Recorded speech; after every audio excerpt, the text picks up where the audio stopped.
El gran error que existe de los entrenadores, esto es una opinión personal, repito, es no desnaturalizar al jugador. El jugador hay que ponerlo en el lugar donde más cómodo se sienta y que haga las funciones y que cumpla los roles donde más cómodo se siente. Tú te das cuenta de Bielsa, te das cuenta de Scaloni, de los grandes entrenadores argentinos, que son muy buenos y me encanta. Van mucho al duelo individual, van mucho ¿sabes? Les dan las llaves. A la naturalidad del juego. Sí. Sudamérica es duelo individual.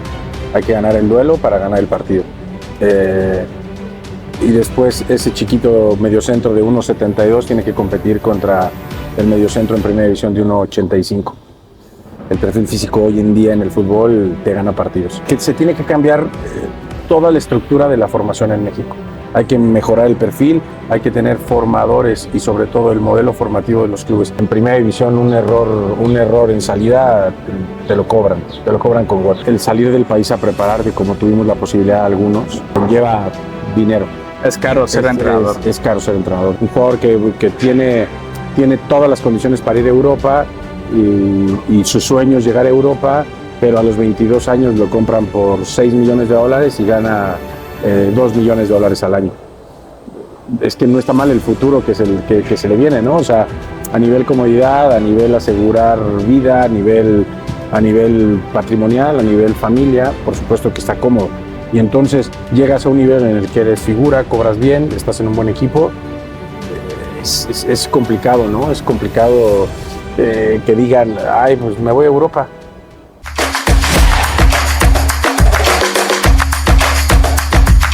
Hola, ¿qué tal amigos de Box to Box? Bienvenidos a esta serie de entrevistas. En esta ocasión tengo el placer, la dicha de entrevistar al señor Diego Mejía. ¿Cómo estás? ¿Qué tal, Douglas? ¿Todo bien? Muchas gracias, todo muy bien. Lo primero que te quiero preguntar justamente en términos de cuál es la influencia real que tiene un entrenador, justamente cómo lo describirías. A ver, el entrenador tiene un rol muchas veces que tiene más que ver con la administración del talento, pero ¿cuál es el impacto real que tiene en cuanto al modelo de juego un entrenador? ¿Qué tan influyente es? ¿Qué nos podrías decir al respecto? No, sin duda es influyente. A ver, lo que un entrenador va adquiriendo a lo largo de los años y cómo va formando su modelo, bueno, tiene que ver de muchas cosas. Los que tuvimos la posibilidad de ser jugadores, hay influencia de muchos entrenadores que tuvimos como jugadores, en los cuales tú te sentiste cómodo.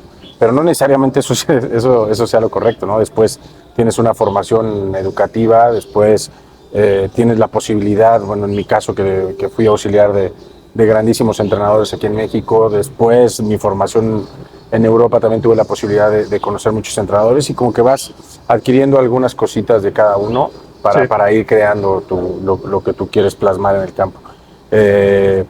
Sí creo que hay diferentes tipos de entrenador, sin duda alguna.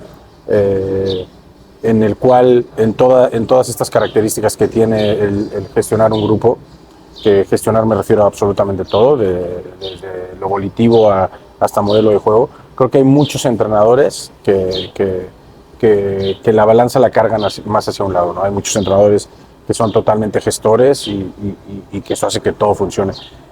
O sea, gestores de recurso humano. Hay otros entrenadores que van mucho al modelo y también tienen mucho éxito. Me parece que ahí viene la inteligencia del entrenador, de saber ante qué grupo está, ante qué clase de jugadores, el no desordenar algo que está ordenado, ¿sabes? Sí. Pero sin duda alguna me parece que la influencia que tiene un entrenador sobre el modelo y sobre cómo lo quiere llevar a cabo, con esto te estoy hablando de metodología, es clave para que el modelo se pueda desarrollar de una manera correcta. Me queda claro que el modelo de juego tiene influencia, pero hasta dónde el entrenador tiene control sobre la impartición del modelo de juego como tal, porque a lo mejor uno da una indicación sobre lo que el jugador tiene que hacer dentro de la cancha y quizá el jugador no lo interpreta de la mejor manera o sí lo hace, pero a lo mejor no fue una indicación del entrenador como tal. ¿Qué nos podrías decir sobre eso? Es una pregunta muy buena y es una opinión personal, no digo que así sea. Para mí el gran error que existe de los entrenadores, esto es una opinión personal, repito, es no desnaturalizar al jugador. El jugador hay que ponerlo en el lugar donde más cómodo se sienta y que haga las funciones y que cumpla los roles donde más cómodo se sienta. Y nosotros como entrenadores tenemos que tener la inteligencia de poder adaptar nuestro modelo a ese tipo de cosas. Sí creo que hay unos parámetros macro que se tienen que respetar, una estructura que se tiene que respetar, y después el jugador, ¿sabes?, ayudarlo a que interprete de mejor manera, pero sin atarlo, que el jugador sienta esa libertad y nosotros tener la capacidad de que sin que el jugador se dé cuenta, buscar que haga lo que nosotros queremos que haga, ¿no?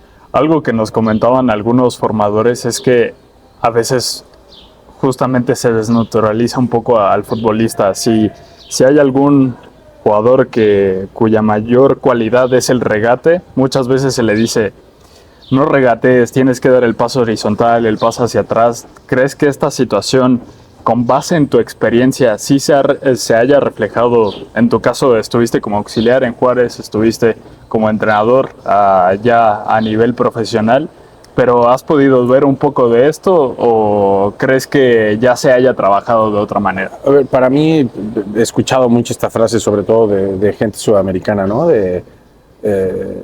Parece que del cuerpo técnico de Scaloni, Aimar y algunos entrenadores argentinos. Sí. Esa metodología sudamericana va muchísimo a lo individual, ¿sabes? Tú te das cuenta de Bielsa, te das cuenta de Scaloni, de los grandes entrenadores argentinos, que son muy buenos y me encanta. Van mucho al duelo individual, van mucho ¿sabes? Les dan las llaves. A la naturalidad del juego. Sí. Yo en lo personal no creo en los extremos, o sea, no creo que esté mal enseñar a un jugador a ubicarse en las posiciones que se debe ubicar para que saque mayor ventaja.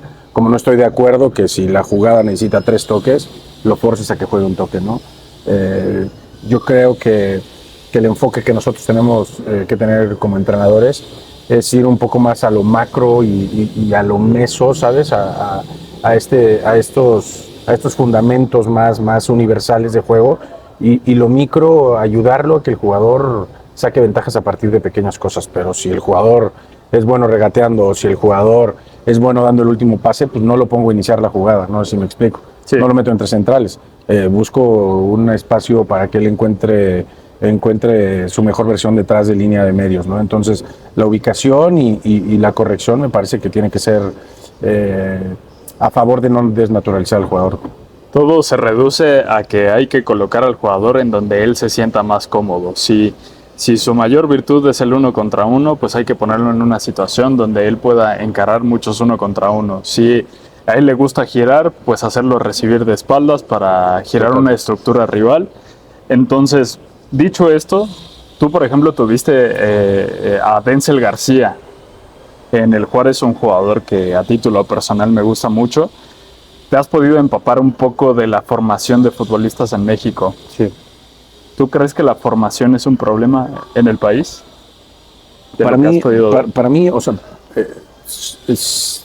sí, pero por múltiples razones. Para mí, la formación en México no es culpa del formador como tal o del jugador como tal, ¿no? Que no seamos capaces de. Para mí el problema es mucho más grande. Lo explico. Nosotros, la mayoría de los equipos hoy en México, el 80% de las fuerzas básicas tienen una metodología europea, específicamente española.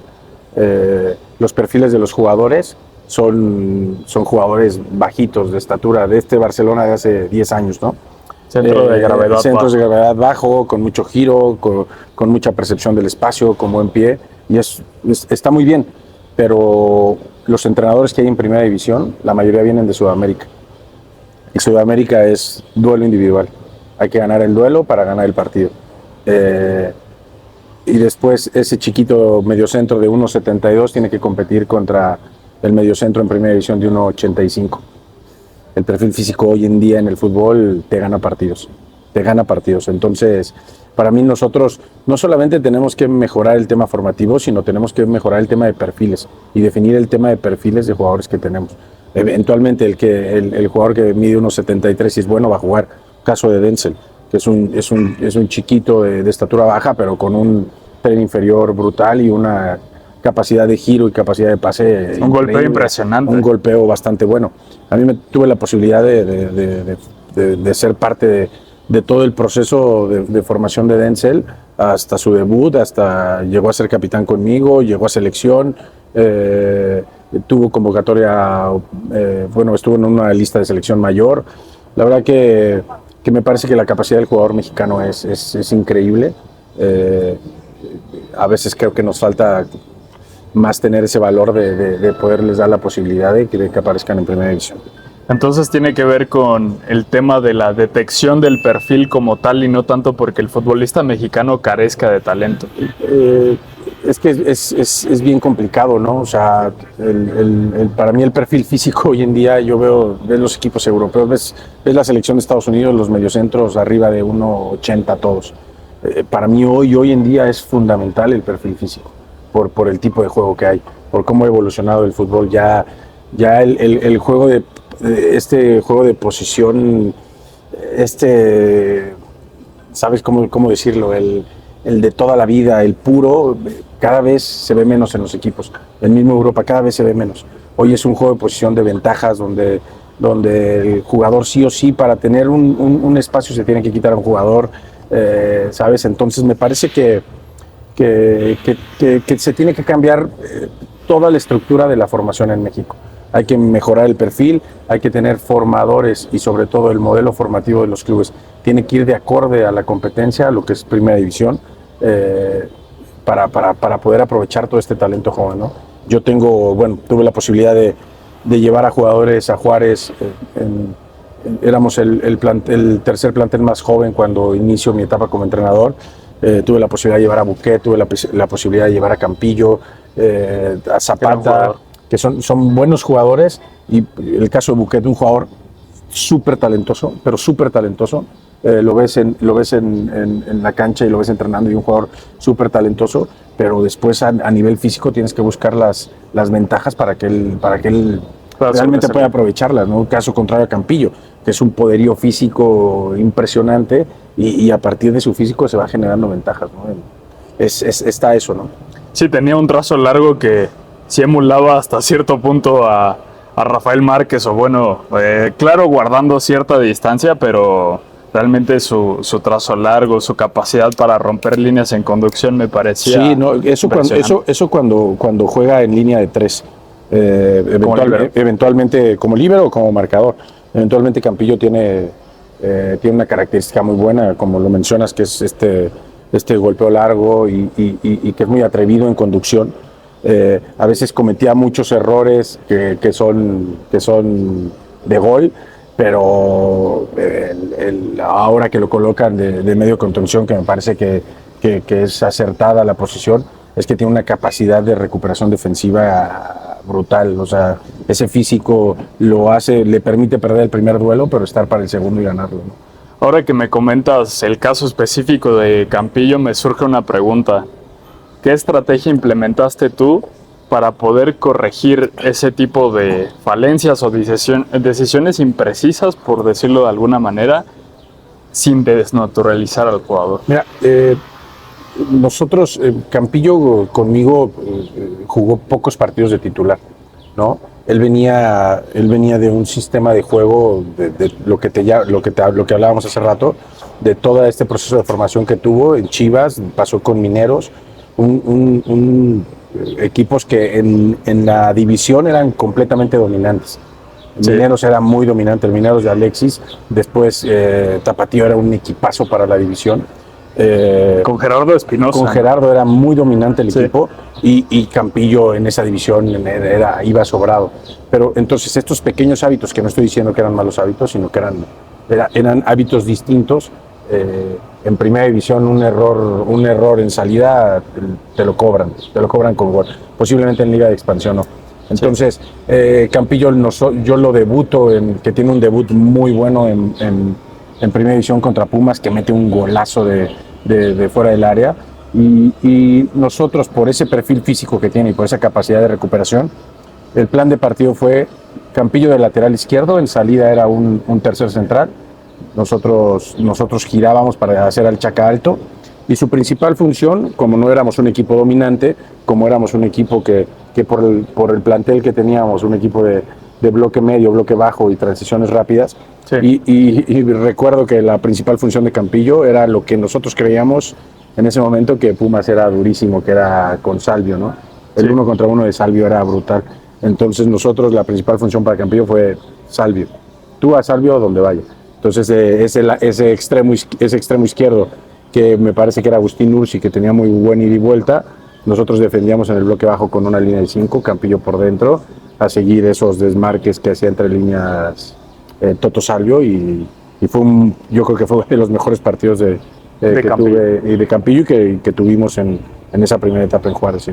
Entonces es saber guiarlo dándole indicaciones específicas, pero sin dejar de permitirle que él explote las cualidades que más lo hacen destacar, ¿no? Sí, considero que un jugador, sobre todo en etapas tempranas y cuando el jugador sobre todo tiene mucho ímpetu, hay que, como entrenador, debes de entender el grado de madurez que tiene el jugador, y que ese ímpetu lo lleve a no cometer errores que a futuro lo pueden afectar a él, más allá del resultado inmediato de un partido, que lo pueden afectar a él.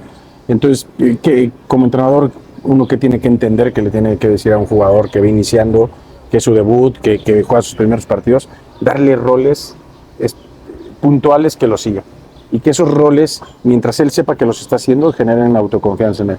Tú no le puedes decir a Campillo, mira, en tu debut necesito que me hagas línea de 3 en salida, que me superes en conducción y que juegues pase hasta que se salte un rival. Híjole, o sea, no digo que no lo sepa hacer, pero me parece que como entrenadores, sobre todo cuando los jugadores están iniciando, nosotros tenemos que ayudar a que ellos no solamente darles minutos, sino que a nivel confianza se sientan que están haciendo lo correcto. Y para eso me parece que hay que dejarlo ser. Hay que dejarlo ser, pero con tareas específicas, que en lo volitivo crezcan. A mí me dijeron que Salvio no se gira, y a partir de ahí generar confianza en el jugador. ¿Qué tan cierto es que en las charlas tácticas tratan de llenar lo menos posible de vocabulario técnico a los jugadores? Hay que conocer el tipo de plantel que tienes y con la educación que tienes. Con la educación que vienen, perdón. En primera división es muy complicado porque hay jugadores de diferentes edades. Yo tuve a Talavera y a Chaca y se vuelve complicado. Y a ver, el proceso, el tiempo que lleves en el equipo. Yo tuve la posibilidad de hacer una pretemporada completa, entonces nosotros introdujimos espacios clave. Un ejemplo, en Juárez todos los jugadores sabían cuál era la base. En Juárez todos los jugadores sabían cuál era el cuadrado. Entonces simplificábamos ciertas ubicaciones para que todos los jugadores del plantel supieran claro, los espacios clave para llevar mejor la metodología. Me parece que entre más simple lo hagas y entre más entendible lo hagas es mejor. Sí. Muy bien, Diego. Ya profundizando un poco más en tu carrera como entrenador, tu trayectoria, lo dijiste, te retiraste, me parece que en 2016, 2017. Sí, en Morelia. En Morelia.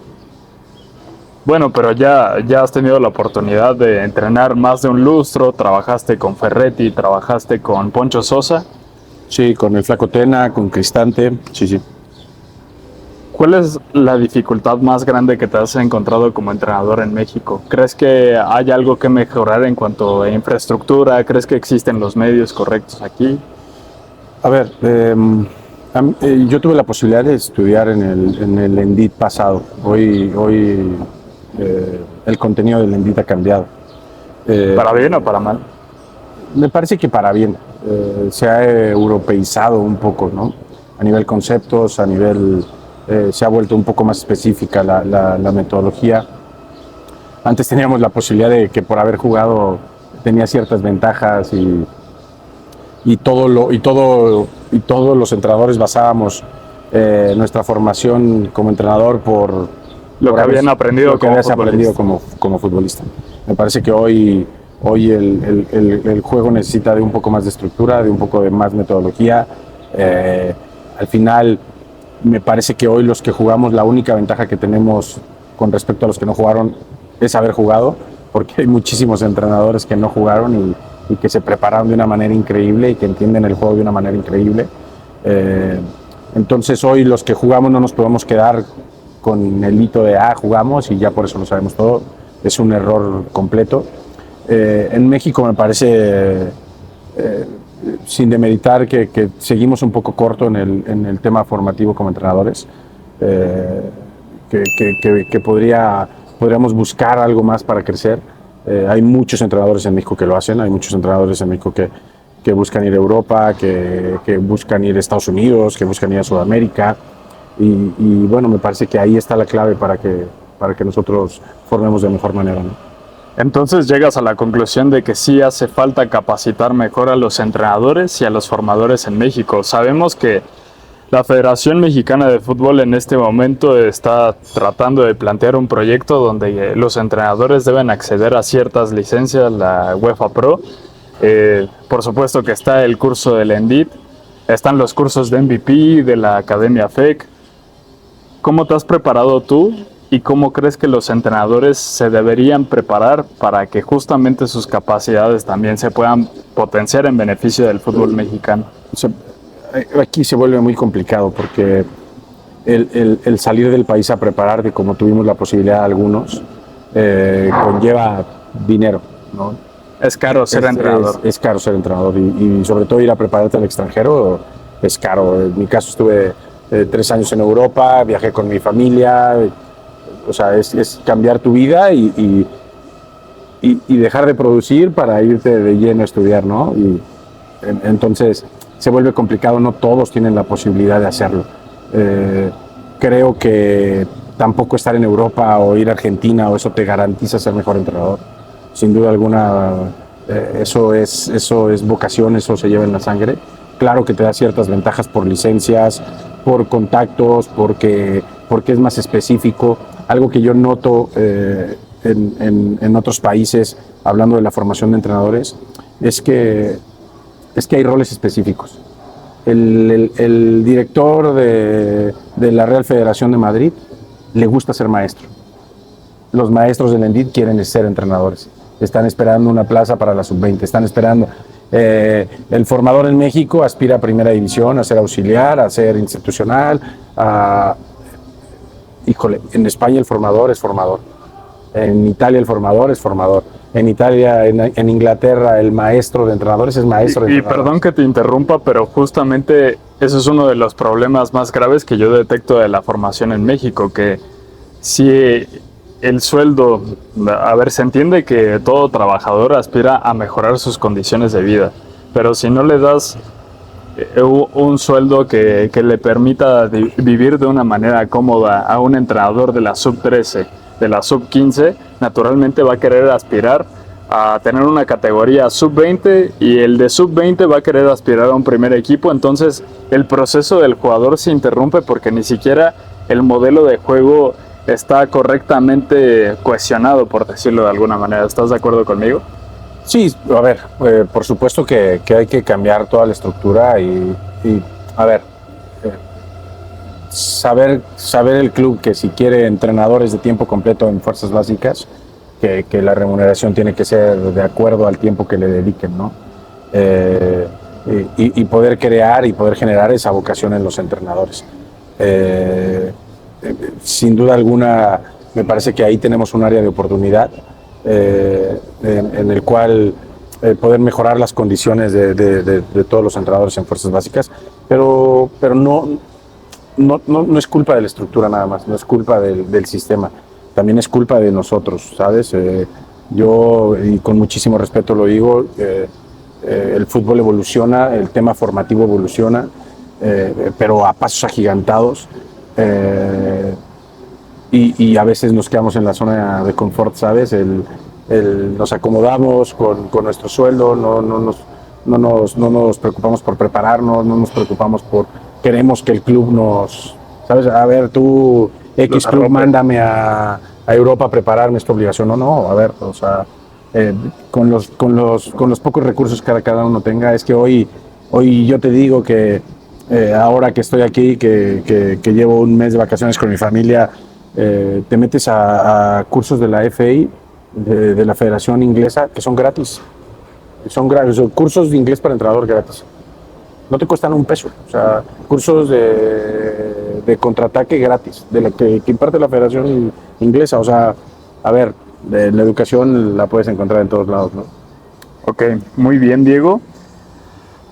Tuviste la oportunidad justamente también de trabajar con muchos futbolistas mexicanos y hablando del mismo ámbito de qué es lo que sucede con el futbolista mexicano, ¿cómo considerarías que es en términos de alimentación, de disciplina, de hábitos? ¿El jugador duerme mal, se alimenta bien? ¿Qué es lo que sucede con el futbolista mexicano? Que uno puede intuir ciertas cosas, ¿no? Y el periodismo a veces tiende a juzgarlo sin conocer qué es lo que sucede dentro de los clubes. ¿Tú cómo observas eso? A ver, los clubes cada día se profesionalizan más y cada día hay más staff que se encarga de cuestiones específicas. Cuando a mí me tocó jugar y te estoy hablando, a ver, jugadores de hoy de 30 años para arriba que vienen formados todavía del fútbol anterior, nosotros nos encargábamos de absolutamente todo, ¿no? O sea, nos encargábamos de nuestra nutrición, de nuestro descanso, muchas veces de nuestra recuperación, teníamos que buscar medios de forma individual para poder mejorarlo. Hoy me parece que los clubes en México te brindan absolutamente todo, ¿no?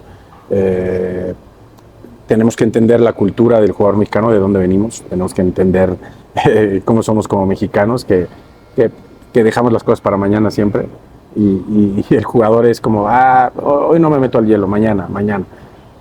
Y entonces una vez procrastinador. Claro, una vez que viene la lesión, ahí sí te vuelves, sabes, quieres estar todos los días para recuperarte rápido.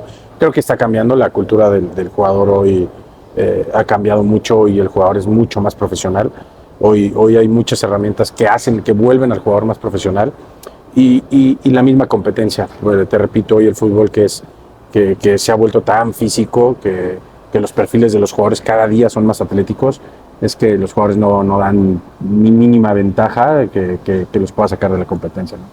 En términos psicológicos, ¿crees que haya algún problema de mentalidad con el futbolista mexicano? Porque es un lugar común por excelencia, pero ustedes como entrenadores igual lo podrían describir de mejor manera. Sí, creo que, pero te repito, la cultura del mexicano, el tema de mentalidad, el quedarnos en el primer objetivo, porque el primer objetivo ya nos causa comodidad y a partir de ahí estar deambulando en ese nivel. Me parece que va por ahí, ¿no? O sea, un ejemplo, supongamos un jugador que tiene todas las condiciones para ir a Europa y su sueño es llegar a Europa, pero a los 22 años lo compran por $6 millones y gana $2 millones al año. Es que no está mal el futuro que se le viene, ¿no? O sea, a nivel comodidad, a nivel asegurar vida, a nivel patrimonial, a nivel familia, por supuesto que está cómodo. Y entonces llegas a un nivel en el que eres figura, cobras bien, estás en un buen equipo.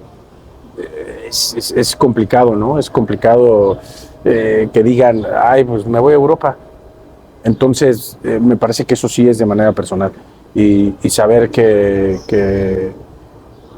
el dinero es consecuencia de la comodidad. De la comodidad, pero también el dinero es consecuencia de lo que uno va aspirando. O sea, sin duda alguna,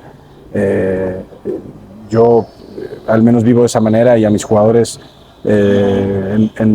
como auxiliar y como entrenador lo que les hace saber es que los sueños están por encima de todo y que hay que alcanzarlos y que al final, cuando tengas 30 años, abras tu cuenta de banco y viste para cuánto te alcanzó, pero la satisfacción de haber conseguido lo que uno se va proponiendo desde niño no tiene presión.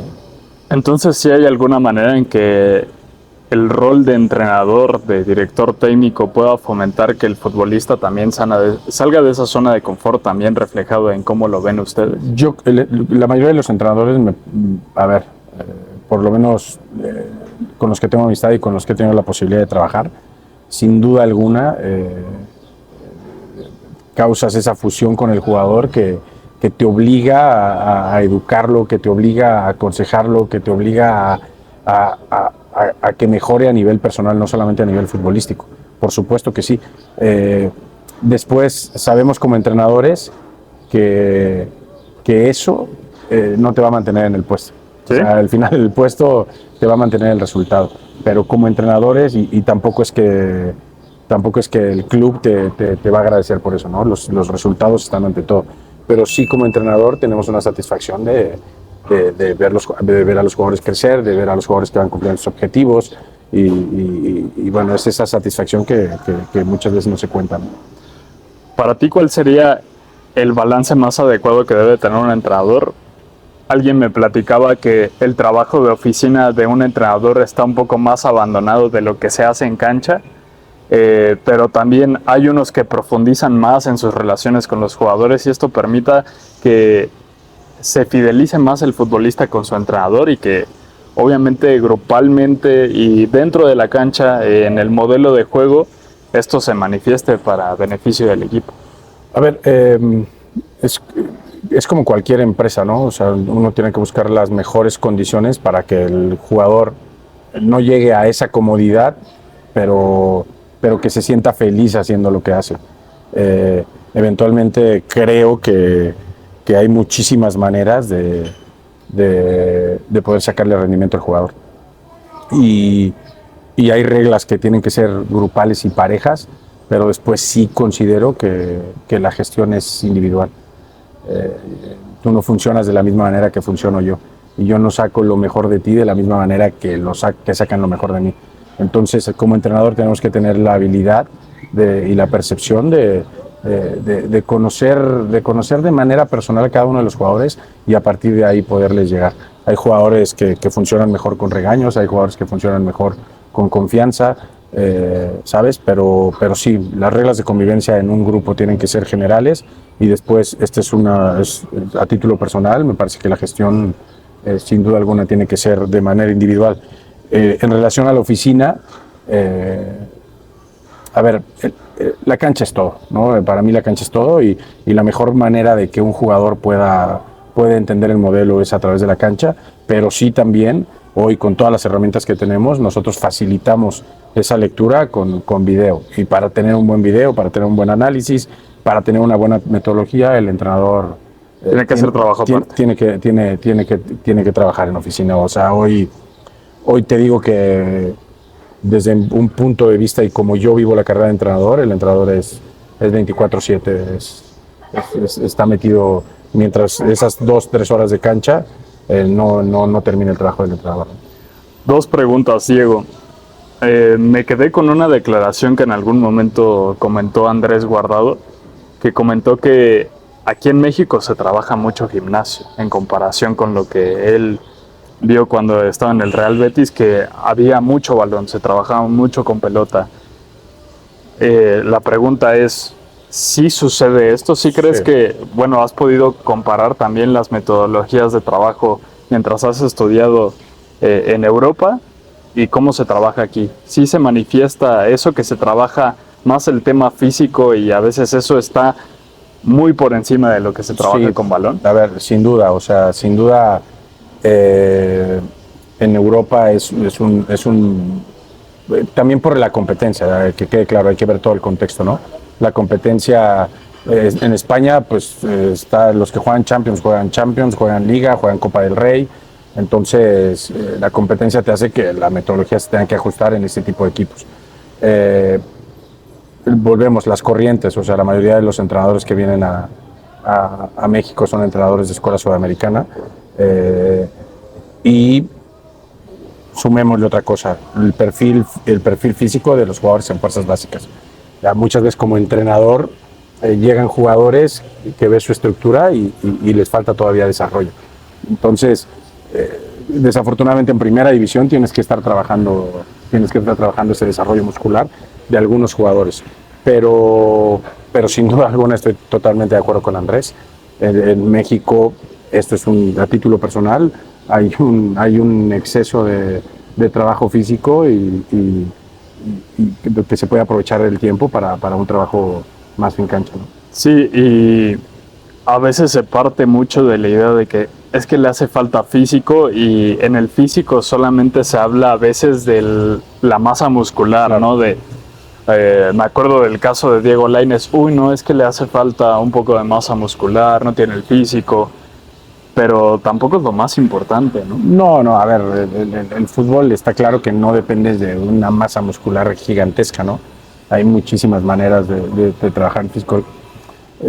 Yo creo que la metodología integrada y todas estas nuevas tendencias, si tú tienes una metodología correcta que tengas, que sepas perfectamente los espacios, el número de jugadores, puedes trabajar absolutamente todas las estructuras de un jugador, y le puedes ganar muchísimo al balón. Más o menos te explico lo que nosotros trabajamos en Juárez, que era una metodología completamente integrada en el que trabajamos todas las estructuras con balón y nosotros le llamábamos fugas.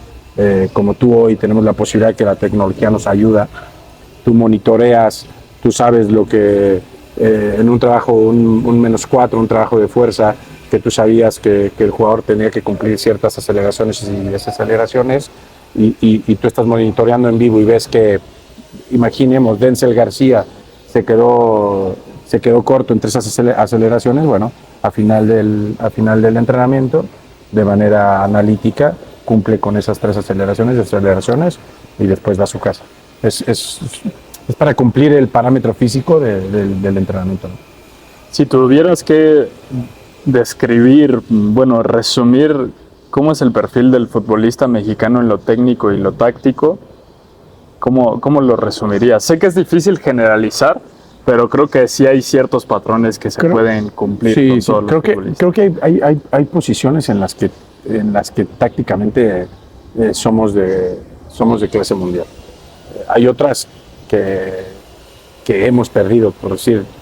Yo creo que hemos perdido los laterales mexicanos, desde mi punto de vista,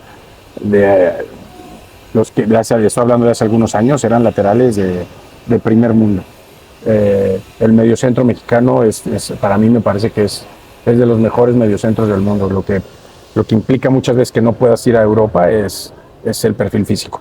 Yo veo ya un Eric Lira, ¿no? Que yo tuve la posibilidad de trabajar con él, y un Denzel García, Fierro, el de Tigres, el chiquito, el mismo Montaño, otro perfil de mediocentro, pero el mismo Montaño.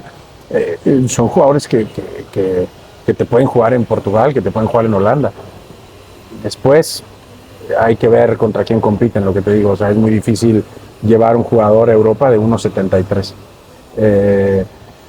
El físico sí es un problema. El físico es un problema en México, sin duda alguna.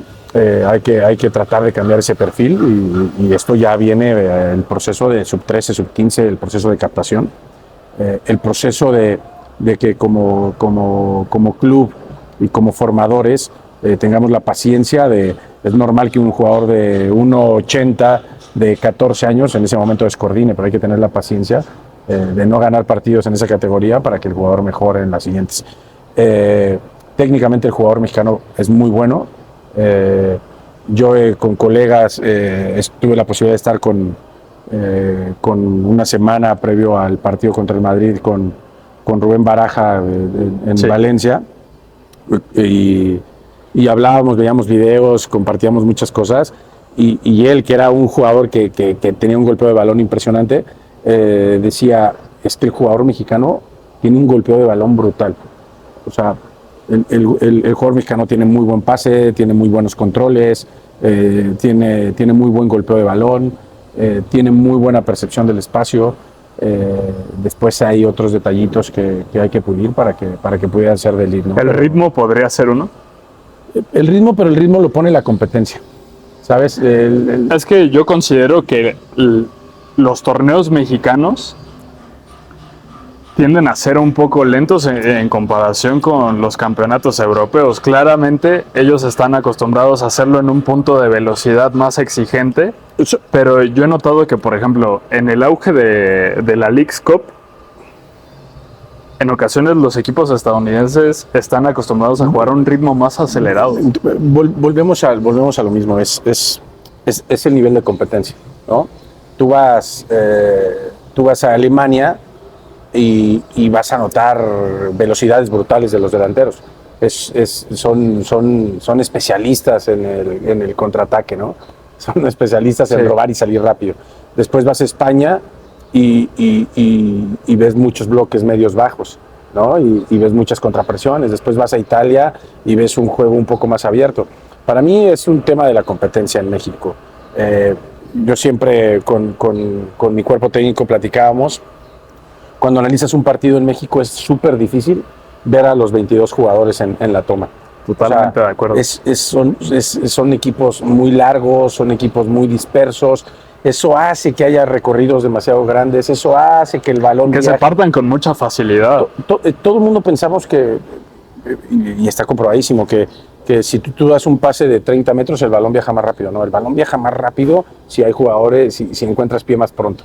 En Europa tú ves unas ejecuciones gigantescas, hablemos de Premier League, hablemos de España, ves ejecuciones y pases rápidos y que el balón se mueve porque los jugadores están cerca, porque el bloque defensivo está cerca.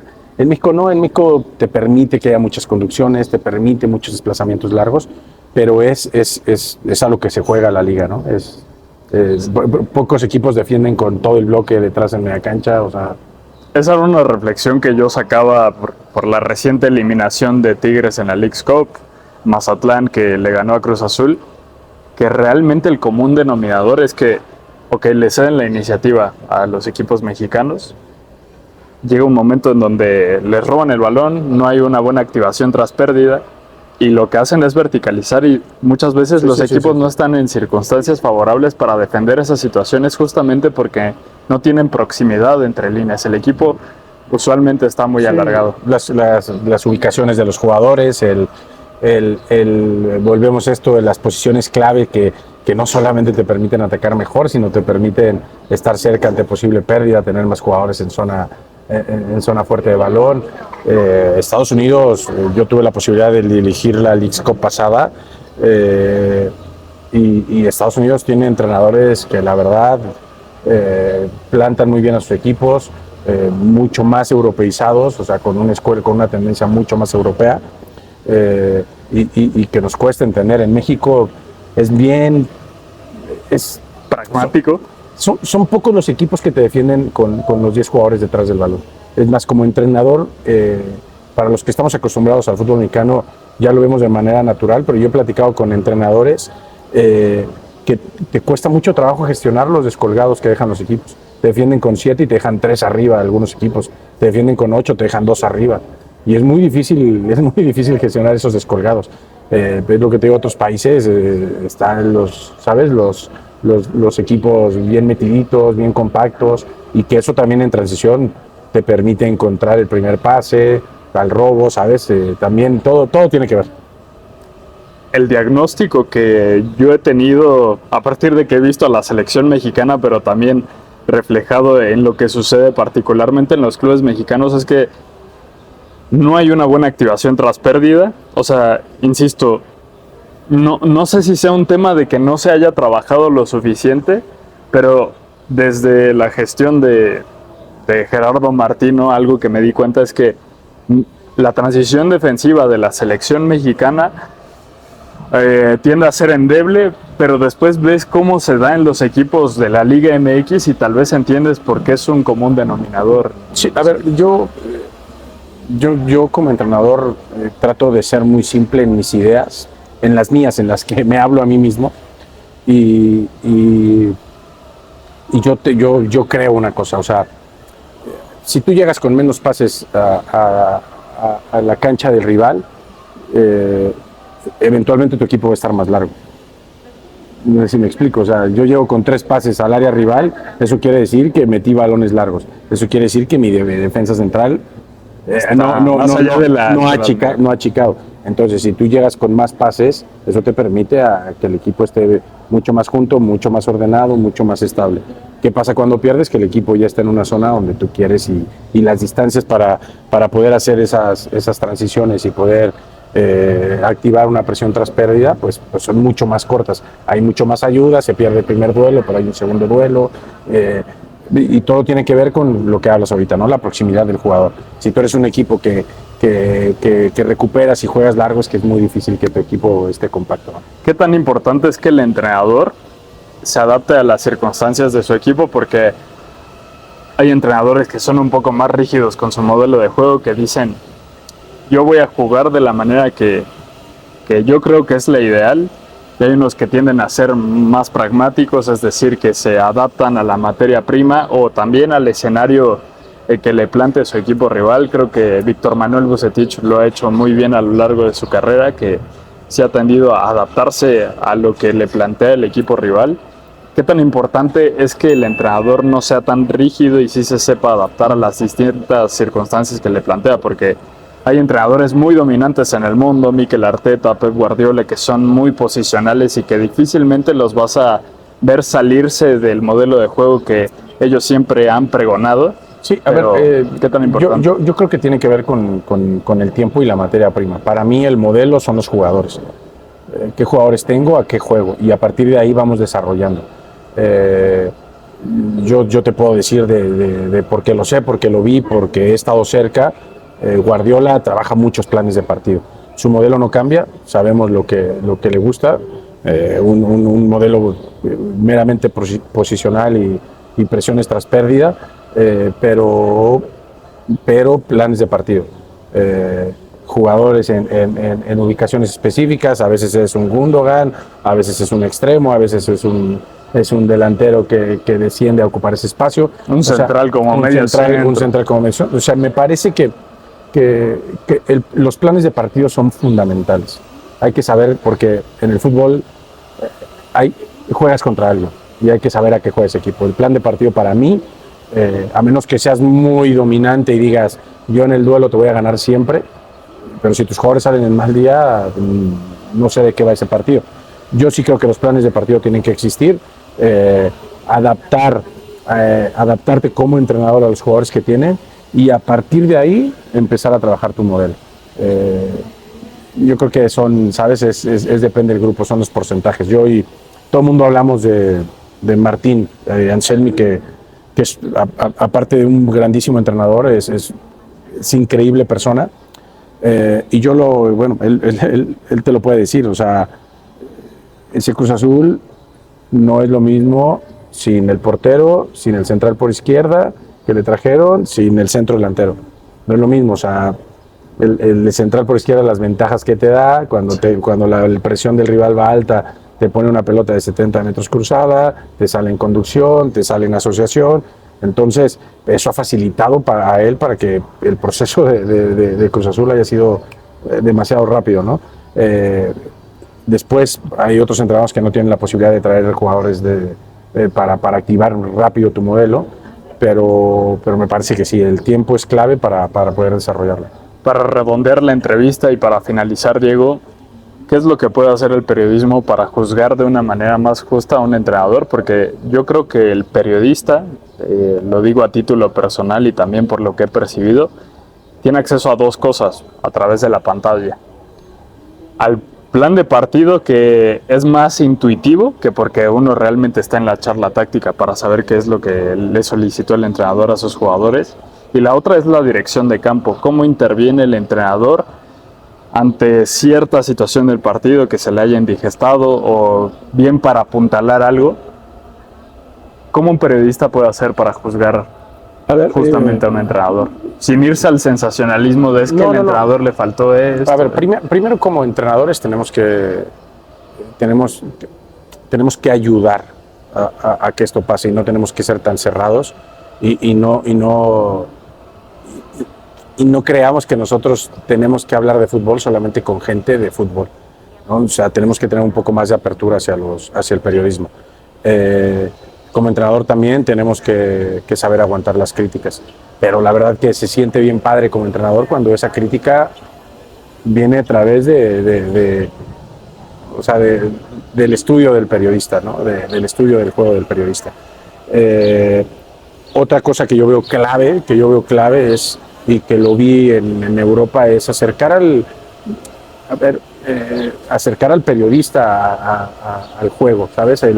Yo lo veo con Martín. Martín tiene a este chico de Televisa, La Joya, que le llaman, que está muy cerca de Cruz Azul. Martín platica con él, oye, ¿sabes qué? Vamos a jugar contra Tigres, que juega de esta manera, nosotros buscaremos hacer de esto. ¿sabes? Esa lealtad de un periodista que sepa que juega el equipo rival, que sepa cuál va a ser el plan de partido para que después él, a través del micrófono, lo pueda expresar. Yo creo que hoy la tendencia de periodistas, yo lo leo en Twitter, no es que sea muy afín a las redes sociales, pero lo veo en Twitter y hoy jóvenes como tú, y hay muchísimos otros periodistas que hablan del juego de una manera súper padre, de una manera súper práctica. Y nosotros como entrenadores, la verdad, no nos tenemos que asustar ante esas preguntas, al contrario, las tenemos que agradecer, porque eso nos va a hacer que nuestra afición se eduque más en niveles tácticos del juego y que también vaya entendiendo más el juego y que no quede en el échale ganas y estos no le echaron ganas o porque están todos atrás, ¿sabes? O sea, me parece que toda la industria tenemos que ayudar para cambiar esta perspectiva de comunicación. Sí, siempre la narrativa es que al entrenador le faltó inserte palabra al tomar esta decisión o, insisto, a lo mejor el entrenador le dio esta indicación al jugador y simplemente el futbolista no lo logró entender del todo. No, yo tengo una anécdota padrísima y la cuento porque, a ver, yo me formé en Juárez. Juárez es, de verdad, es un club que es grande por su gente. Pronto Juárez estará hablando de la boca de todos. De él, seguramente. Pero la materia prima que trabaja, la materia humana que trabaja en el club, en todas las áreas, es increíble. Pero me pasó algo muy chistoso en Juárez. Nosotros enfrentamos a Martín Anselmi en la jornada 2. Analizamos, perdieron ellos contra Pachuca y nosotros vimos el partido. Pachuca ganó 1-0 en la jornada 1. Vimos y ese partido tuvo que terminar 6-1 a favor de Cruz Azul. O sea, sí, lo recuerdo porque solo fue una llegada. Fue una llegada y una pérdida de Piovi en el área y fue gol. Pero el partido tuvo que terminar 5-1. Vimos y dijimos, ay, Dios mío, o sea, la verdad es muy difícil presionar. Nosotros intentamos presionar el primer tiempo y se ponían muy fácil cerca del área de nosotros, ¿no? Ajustamos el segundo tiempo y ¿qué dijimos? Bueno, los delanteros no saltan a presionar. Los delanteros no saltan para no provocar saltos de líneas retrasadas. Vamos defendiendo el espacio, vamos recorriendo y al robo salimos rápido. El equipo, Juárez tuvo 3 ocasiones de gol el segundo tiempo, pero fuimos un equipo que nos dominaron completamente, una posesión 65-35. Hablo posteriormente con Martín y me dice, ojalá nadie vea tu partido. Ojalá nadie vea tu partido, porque después Necaxa le gana de esa manera y la mayoría de los equipos empezaron a jugar así, porque el Cruz Azul, con muchísimo respeto, era un equipo dominante. Y a lo que estamos acostumbrados a México, a ir tras balón para recuperar rápido, era un equipo que te pintaba la cara. Ese partido fue súper criticado por la gente en Juárez, súper criticado. ¿Cómo? Muy conservador. ¿Cómo? ¿Por qué le cediste la iniciativa? Y me acuerdo que era la fecha 2 y le dije, no creo que me equivoque, pero Cruz Azul puede ser campeón de este torneo. Y va a ser el mejor equipo de este torneo. Va a ser muy difícil que Va a ser muy difícil que le quiten la pelota. Y a veces como entrenadores tenemos que aceptar cuando el equipo de enfrente sabes que te va a haber superado y ni modo. O sea, es generar un plan de partido para poder competir con tus armas y poder sacar un resultado, ¿no? Competir desde la inferioridad, tal cual. Totalmente, ¿no? Totalmente competir desde la inferioridad. Entonces, es una anécdota bien padre. Después lo hablé con Martín y bueno, Cruz Azul tuvo de los mejores torneos que recuerdo del equipo. Y bueno, es una anécdota chistosa. Diego, ¿tú consideras que hace falta confianza en el entrenador mexicano y que sí existe cierto malinchismo y alguna preferencia hacia el entrenador que es extranjero en el caso del fútbol mexicano? A ver, no sé si justamente así como lo mencionas, pero a ver, la estadística lo dice, ¿no? Hay mucho más paciencia al entrenador extranjero, pero son muchísimos factores los que hacen que sea de esa manera, ¿no? Al final, un entrenador extranjero que lo llamas de su país, lo sacas de su país para venir a dirigir aquí, pues los candados en su contrato seguramente serán mucho más fuertes de los que un entrenador mexicano puede tener, ¿no? O sea, un mejor contrato, muchos más años, eso hace que sea mucho más complejo poderte deshacer de él Y al final los entrenadores mexicanos hoy lo que estamos buscando es una oportunidad. Entonces llegas más desprotegido a la oportunidad, ¿no? Entonces puede ser mucho más fácil que se deshagan de ti en el puesto, ¿no? Pero sí hacen falta oportunidades. Sin duda alguna hacen falta oportunidades. Sí, sí. ¿Influye en la nacionalidad o...? Pues yo creo que se ha hecho una tendencia y la estadística dice que sí. Yo creo que hoy hay muchos entrenadores mexicanos que están muy capacitados y muy preparados, ¿sí? Y que lo único que necesitan es tiempo para poder desarrollarse. Bueno, pues muchísimas gracias, Diego, que tengas mucho éxito y esperamos tenerte aquí de vuelta pronto. Muchas gracias. Muchas gracias. Por tu participación.